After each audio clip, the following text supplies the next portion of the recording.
మార్చి నెలాఖరు కల్లా మావోయిస్టుల ఏరివేత లక్ష్యంలో భాగంగా భద్రతా దళాల ఆపరేషన్ చివరి దశకు చేరుకుంది. ఇప్పటికే వందలాది మంది నక్సల్స్ లొంగిపోగా చాలా మంది ఎదురు కాల్పుల్లో మరణించారు. ఇక మిగిలిన వారు కూడా అడవులు వీడి జనజీవన స్రవంతిలోకి రావడం తప్ప మరో మార్గం లేదని మాజీ మావోయిస్టు మల్లోజుల వేణుగోపాల్ అభిప్రాయపడ్డారు. ఇటీవల మహారాష్ట్ర ముఖ్యమంత్రి ఎదుట లొంగిపోయిన మల్లోజులతో మా ప్రతినిధి మహేష్ తివారి ప్రత్యేక ముఖాముఖి చూద్దాం. మల్లోజుల వేణుగోపాల్ అలియాస్ భూపతి మావోయిస్టు ఉద్యమంలో ఒక పెద్ద పేరు. ఆయన పోయిన సంవత్సరం మహారాష్ట్ర ముఖ్యమంత్రి దేవేంద్ర ఫడ్నవీస్ వద్ద 60 మంది మావోయిస్టు సహచరులతో సరెండర్ చేశారు. మనతోటి వేణుగోపాల్ ఉన్నారు, మనం మాట్లాడదాం. చెప్పండి, మీరు ఆ సమయంలో మావోయిస్టు ఉద్యమంలో వెళ్ళటానికి ఏమి కారణాలు ఉన్నాయి? నేను వెళ్ళింది దాదాపు ఒక 5 దశాబ్దాల పూర్వం కాబట్టి 5 దశాబ్దాల పూర్వం అక్కడ ఉన్నటువంటి పరిస్థితులలో ముఖ్యంగా దొరతనం అనేటువంటిది అనేక గ్రామాలలో పల్లెల్లో చాలా ప్రభావితంగా ప్రజలను అనేక రకాలుగా హింసించడం, దోపిడీ చేయడం, అనేక రకాలైనటువంటి వెట్టి తర్వాత మిగతా అనేక సమస్యలు రైతాంగం ఎదుర్కొన్నారు. వాటితో ప్రభావితం అవుతూ ఆనాడు ఈ ఐడియాలజీకి మేము ప్రభావితమయ్యి ఉద్యమాలు కావడం జరిగింది. ఆ సమయంలో ఉన్న తెలంగాణ సిచ్యువేషన్ ఎలా ఉంది, దాన్ని బట్టి మీరు ఎలా పీపుల్స్ వార్ గ్రూప్ లో జాయిన్ చేశారు? మీతోటి మీ తమ్ముడు కిషన్ జీ కూడా వచ్చారు, ఇద్దరు మీరు వెళ్ళారు ఒకటే కుటుంబం నుంచి. మా అన్నయ్య, మా చిన్న అన్నయ్య మల్లోజుల కోటేశ్వరుడు, ఆయన నాకంటే ముందు నుండి ఉద్యమంలో ఉన్నాడు. ఆయన నాయకుడు. ఆయన మా ప్రాంతంలో ఆర్గనైజేషన్ బాధ్యతలు తీసుకోవడంతో నేను మిగతా మా విద్యార్థులతో కలిసి నేను కూడా అందులో చేరాను. అందులో విద్యార్థుల్లో పనిచేస్తూ నేను పార్టీలో పూర్తికాలం కార్యకర్తగా వచ్చాను. ఆ సమయంలో మీ ఫ్యామిలీ నుంచి ఎలాంటి రియాక్షన్స్ ఉన్నాయి? మీ ఫాదర్ కానీ మదర్ కానీ వాళ్ళు అపోజ్ చేశారా? వాళ్ళ రియాక్షన్ ఏముంది మీరు మావోయిస్టు ఉద్యమంలో మీరు ఇద్దరు వెళ్ళటం వల్ల? తెలంగాణ పద్ధతిలో ఏ కుటుంబంలోనైనా కానీ విప్లవోద్యమంలోకి పోవడాన్ని ప్రేమతో ఎవరన్నా వ్యతిరేకిస్తారు కావచ్చు. కానీ ఆనాడున్న పరిస్థితులలో వ్యతిరేకించే విప్లవోద్యమాన్ని ప్రేమించే ప్రజలు కాబట్టి అందులోకి పోవడాన్ని ఎవరు వ్యతిరేకించరు. అందులో మా ఫాదర్ ఆయన స్వాతంత్ర సమరయోధుడు, ఆయన రాజకీయ భావాలతో ఉన్నటువంటి వాడు కాబట్టి ఆయన తన వయసులో తనకు నచ్చిన భావాలతో పనిచేశాడు. మేము అన్నదమ్ములం మాకు నచ్చిన భావాలతో పనిచేస్తున్నామని చెప్పి ఆయన మమ్మల్ని ఎప్పుడూ వ్యతిరేకించలేదు. కాకపోతే అమ్మ తన ప్రేమతో సహజంగానే విడిచిపోతారు అనే బాధ వ్యక్తం చేసింది. మీ అమ్మకు కానీ ఫాదర్ కానీ మీరు లాస్ట్ టైం ఎప్పుడు కలిసారు? మా ఫాదర్ 1997లోనే చనిపోయింది.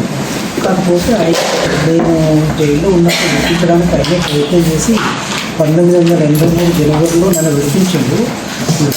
అదే చివరిసారి ఆయన అమ్మని ఇంకా ముందే నేను మొదటిసారి అడవిలోకి వచ్చినప్పుడు 82లోనే నేను అమ్మని కలిసిన. ఆ తర్వాత ఆయన చనిపోయిన వార్త 22లో ఉన్న 2022. అప్పటి వరకు నేను ఎవరిని కలిగాను. 40 సంవత్సరాల ఉద్యమం ఏదైతుందో మీది, అడవిలో మీరు ఉన్నారు, ఎలా ఉంది? ఈ సమయం ఎలా కలిసింది? 40 సంవత్సరాల ఉద్యమం గడిచినట్టే తెలియలేదు. ఎందుకంటే నిరంతరం ఒక కొత్త జీవితం, ప్రతి నిమిషం అక్కడ ఒక కొత్త జీవితం, ప్రతి నిమిషం ప్రజల మధ్య ఉండడం, అందుకోసం అంత సుదీర్ఘ విప్లవ జీవితం గడిచిందనేది తెలియదు. విప్లవం అని మీరు దేంట్లో వెళ్ళారు, మళ్ళీ ఇప్పుడు మీరు బయట వచ్చారు. బయట వచ్చే ఈ నిర్ణయం మీరు ఎందుకు తీసుకున్నారు? ఏం కారణాలు ఉన్నాయి దానికి మీరు పరిశీలన చేస్తాను? మారుతున్న పరిస్థితులకు అనుగుణంగా మేము చేపట్టేటువంటి విధానాలు, తీసుకున్నటువంటి ఎత్తుగడలు లేకపోవడంతో మేము దెబ్బతింటూ వస్తున్నాం. చాలా కాలం క్రితమే మేము దీన్ని గుర్తించాల్సింది, మేము గుర్తించలేదు, చాలా లేట్ అయిపోయింది. అది వల్ల ఈ పరిస్థితుల్లో బయటపడ్డాం. అంటే పీపుల్స్ వార్ నుంచి సిపిఐ మావోయిస్ట్ వారికి ఇప్పుడు మనం చూస్తే ఈ సిచ్యువేషన్ ఎండింగ్కి వచ్చినట్టు అనిపిస్తుంది. ఎందుకంటే చాలా మావోయిస్టులు ఇప్పుడు లొంగిపోయిన మీతో ఉన్నారు, చాలా మంది లొంగిపోతున్నారు దండకరంలో, చాలా మంది ఎన్కౌంటర్ మృతి చెందారు. ఇప్పుడు క్యాడర్ లేకుండా వెళ్ళిపోతున్నారు. అయితే ఆర్గనైజేషన్ ఫ్యూచర్ మీకు ఏమనిపిస్తుంది? మీరే అన్ని విషయాలు చెప్తున్నారు, ఎవరు ఉండడం లేదు, పోతున్నారు, అన్ని జరిగిపోతున్నాయి, లొంగిపోతున్నారు, చనిపోతున్నారు. కాబట్టి ఆర్గనైజేషన్ ఫ్యూచర్ లేదనేది ఎన్నో సంవత్సరాల ముందే అర్థమైంది. ఈ ఎండ్ రిజల్ట్ను బయటికి కనబడుతున్నదని మీరు చూస్తున్నారు. లోపల ఉండగానే పరిస్థితులను అర్థం చేసుకొని అంచనా వేసి మేము ముందు ఊహించినాం. పార్టీలు ఎప్పుడైనా చర్చ జరిగిందా ఈ జరిగే తప్పుల వల్ల? దాని మీద ఎలాంటి చర్చ జరిగింది? అందుకు మా పార్టీ పొలిటికల్ బ్యూరో ఫైనల్ చేసిన సర్క్యులర్ ఉంది. 2024 ఆగస్టులో మేము ఒక సర్క్యులర్ రాసుకున్నాం. నేను మాట్లాడుతున్న ప్రతి విషయం ఆ సర్క్యులర్ బేసిస్ మీద మాట్లాడుతున్నాను. అన్ని చర్చలు జరిగినాయి. అంటే బసవరాజు బ్రతికున్నప్పుడే ఇదంతా జరిగింది అంటారా? బసవరాజు బ్రతికుండగానే నేను ముప్పల్ లక్ష్మణరావు గారు, ఈ దేవి, తర్వాత గణపతి, మేము నలుగురు కూర్చొని ఇది వాళ్ళని దేశవ్యాప్తంగా ఉన్న ఉద్యమ సమస్యని విశ్లేషించుకొని అంచనా చేసుకొని ఒక సర్క్యులర్ రాసినాం. అది చాలా సమగ్రమైనటువంటి సర్క్యులర్. సరే కొన్ని లోపాలు ఎదురైనా ఉంటాయి అనుకోండి. మేజర్గా అలాంటి వరకు అది చాలా ఒక దిశ చూపేటువంటి సర్క్యులర్. దీన్ని పట్టుకొని మనం ఎట్లా పనిచేయాలన్నటువంటి దాన్ని దృష్టిలో పెట్టుకొని మేము ఈ నిర్ణయం తీసుకోవాల్సి వచ్చింది. ముప్పాల లక్ష్మణరావు అలియాస్ గణపతి 40 సంవత్సరాలు మీతో ఉన్నాడు. ఆయన ఇప్పుడు మీరు ఆయనతో లాస్ట్ ఎప్పుడు కలిశారు? ఎలాంటివి చర్చ జరిగిన ఆయనతో? ఆయనతో పెద్దగా చర్చలు జరగడం అనేటువంటిది, ఆయన చాలా ఓల్డ్ ఏజ్లో ఉన్నాడు. ఆయనతో 24 నవంబర్లో కలిశాను, 2024 నవంబర్లో కలిశాను. ఎప్పుడు చాలా మంచి కాన్ఫిడెంట్, మర్యాద ఉంటాడు, ఎవరైనా గౌరవిస్తాడు. కాబట్టి అభిప్రాయం చెప్తున్నప్పుడు ఆయన వింటాడు ఎవరైనా కానీ. దాంట్లో ఉన్న మంచి చెడ్డలు ఆయన వివరించి చెప్తాడు. దేవ్జీ కానీ గణపతి కానీ మీరు లాస్ట్ మీ సిసి సెంట్రల్ కమిటీ మీటింగ్ కానీ పోలిట్ బ్యూరో మీటింగ్ ఎప్పుడు జరిగింది? ఎప్పుడు జరిగిందంటే ఎప్పుడు మీటింగ్లు జరుగుతూనే ఉంటుంటాయి. మాకు ఈ మీటింగ్ ఇప్పుడే మీరు చెప్పినట్టుగా 2024 ఆగస్టులో జరిగింది. మీరు ఇప్పుడు బయట వచ్చే నిర్ణయం ఏదైతుందో మీరు ఎప్పుడు ఈ డిసిజన్ తీసుకున్నారు? నేను అసలు డిసిషన్ తీసుకోలేదు. ఇప్పుడు నేను బయటికి రావడంతో ఈ డిసిషన్ నేను తీసుకున్నట్టుగా కొంతమందికి అర్థమవుతుంది. అది తప్పు. ఈ డిసిషన్ ఆయుధాలు వదిలిపెట్టాలన్నటువంటి డిసిషన్ మా జనరల్ సెక్రటరీ బసవరాజు గారే 2024 ఏప్రిల్ నాటికి వచ్చేసిండు. ఈ నిర్ణయానికి వచ్చేసి తనతో ఉన్నటువంటి రూపేష్ను గైడ్ చేసిండు, మిగతా కాంగ్రెస్ను కలిసి గైడ్ చేసిండు, తనతో ఉన్నటువంటి కంపెనీని గైడ్ చేసిండు. దాదాపు వాళ్ళంతా కూడా అది ఆయుధాలు బట్టి ఉండలేనటువంటి నిర్ణయానికి వచ్చింది. అప్పుడు నేను ఒరిస్సాలో ఉన్నా కాబట్టి నాకు ఆ విషయాలే తెలియదు. నేను ఇక్కడికి వచ్చిన తర్వాత ఆ విషయాలను ఫాలో అప్ చేస్తూ ఆ బసవరాజు గారు తీసుకున్న నిర్ణయం చాలా సరి అయింది. నేను అంతకుముందే చెప్పినప్పుడు వాళ్ళు తీసుకోలేకపోయారు. ఇది చాలా సరైన నిర్ణయం చేసి నేను దాన్ని ముందుకెళ్ళడంలో భాగంగా ఈ నిర్ణయాన్ని తీసుకున్నాను. మీరు తెలంగాణలో పుట్టారు. అప్పుడు ఒక ఏపీలో, ఆంధ్రప్రదేశ్లో తెలంగాణ ఉంది. ఇవాళ ఈ కొత్త తెలంగాణ స్టేట్గా మీరు ఏ రకంగా చూస్తున్నారు? మీకు ఎలా అనిపిస్తుంది? ఇంకా నేను తెలంగాణనే చూడలేదు. అయినా మీరు విన్న మాటల వల్ల మీకు దాంట్లో మీరు ఏముందండి, మీరు అభివృద్ధిని చూసేది ఒక రకమైనటువంటి అభివృద్ధి, మేము అభివృద్ధిని చూసేది ఒక రకమైనటువంటి అభివృద్ధి. ఎన్ని ఏరోడ్రమ్లు ఏర్పడ్డాయి, ఎన్ని ఫ్లైఓవర్లు ఏర్పడ్డాయి, ఎన్ని హైట్ ప్లేస్ రోడ్లు ఏర్పడ్డాయి, ఇవన్నీ మీ దృష్టిలో అభివృద్ధి కావచ్చు. కానీ ప్రజలలో ఏమైనటువంటి మార్పులు జరిగినాయి, ఎంత మార్పు జరిగింది, డిస్పారిటీస్ ఏ రకంగా మార్పు వచ్చింది, ఇన్ఈక్వాలిటీస్లో ఏ సమస్య ఉంది, జాతి వివక్ష ఏ రకంగా, కుల వివక్ష ఏ రకంగా కొనసాగుతుంది, ఇటువంటి సమస్యలన్నింటినీ మౌలికమైన సమస్యని, సామాజిక సమస్యలను అర్థం చేసుకోవాలి. ఆ ప్రక్రియలో ఉన్నాం.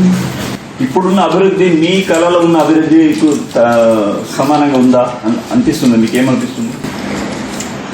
అభివృద్ధి అని మీరు ఏదైతే అంటున్నారో, ఈ అభివృద్ధికి మీరు అభివృద్ధి అంటున్నారు కాబట్టి మార్పులు వచ్చినాయో మేము బయటకు వచ్చినాం కదా. ఆనాటికి ఉన్నటువంటిది దూరతరం, ఈనాడు ఉన్నటువంటిది కార్పొరేటీకరణ.